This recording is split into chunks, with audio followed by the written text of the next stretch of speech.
Selamat sejahtera murid-murid. Hari ini Cikgu Indrani akan mengajar kamu topik darab tentang tambah berulang.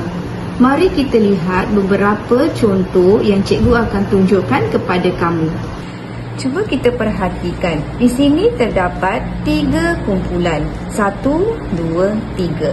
Setiap kumpulan ini terdapat 2 biji apple. 2, 2.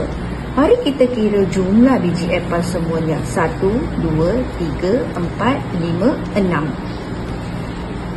Maka 2 tambah 2, jawapannya 6. Okey, sekarang murid-murid, terdapat berapa kumpulan? 1, 2, 3. 3 kumpulan.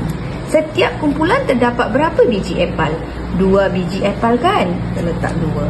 Okey, jumlahnya ialah 6. Okey. 3 darab 2 sama dengan 6. Okey murid-murid, mari kita lihat contoh yang seterusnya. Okey murid-murid, sekarang perhatikan. Sekarang ada berapa kumpulan? Ada 2 kumpulan.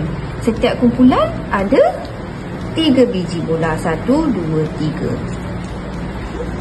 1, 2, 3.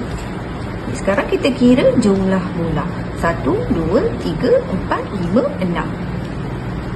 Sekarang 3 tambah 3 sama dengan 6. Okay, sekarang ada 2 kumpulan. Cikgu akan letak dulu 2 kumpulan di sini.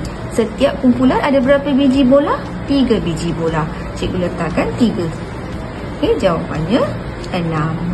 So 2 darab 3 sama dengan 6. Baik murid-murid, kita akan lihat contoh yang ketiga pula. Murid-murid, sekarang kita perhatikan.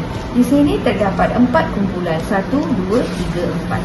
Setiap kumpulan terdapat 1, 2, 3, 4. 1, 2, 3, 4. 1, 2, 3, 4. 1, 2, 3, 4 ekor kucing. 4 tambah 4 tambah 4 tambah 4. Mari kita kira jumlah. 1, 2, 3, 4, 5, 6, 7, 8. 9, 10, 11, 12, 13, 14, 15, 16. So, sama dengan 16.